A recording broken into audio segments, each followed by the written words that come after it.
What if I told you that scientists just calculated the absolute maximum number of years a human can live? Not a guess, not a theory, a mathematical proof. And the number might surprise you: 156 years. But here's the catch. There's one type of damage in your body that no drug, no therapy, and no amount of money can fix. Let's break it down. In July 2026, a team of researchers published a groundbreaking paper in NPJ Aging. They built a mathematical model of human aging from scratch.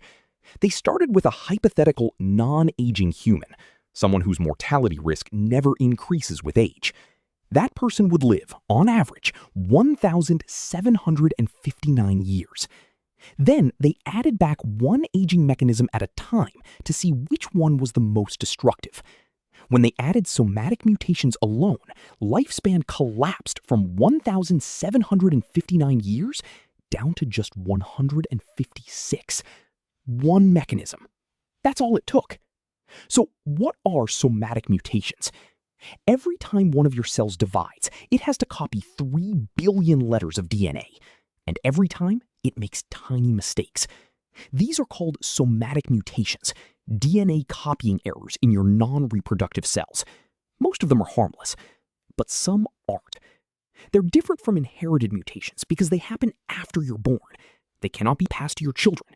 And critically, they cannot be reversed by any existing therapy.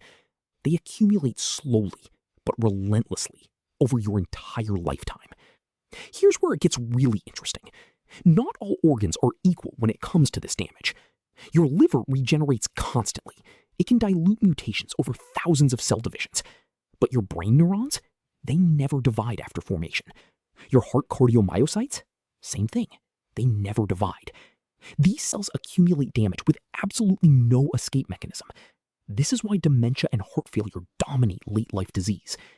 As researchers at NYU put it, the gap between how long people live and how long they stay well is concentrated in organs that cannot replace worn-out cells. So what does this mean for the anti-aging field? Even if we cure every other aging process, senescent cells, telomere shortening, mitochondrial dysfunction, we still hit a ceiling at 156 years.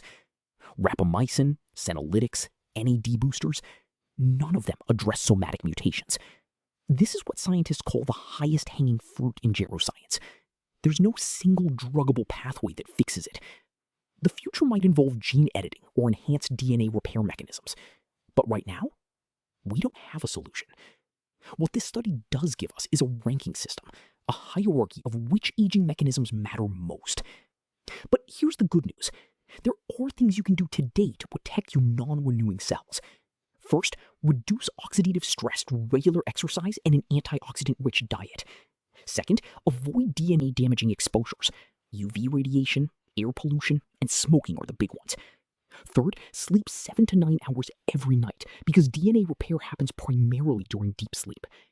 Fourth, reduce chronic inflammation, which acts as an accelerator of mutations. And fifth, do zone 2 cardio, which specifically protects your cardiomyocytes. The ceiling is 156, but most of us won't get anywhere close. Not because of somatic mutations, but because of the reversible stuff. The things we can actually fix today. That's the opportunity. If you want to start optimizing right now, download our free 7-day longevity protocol. Link in the description.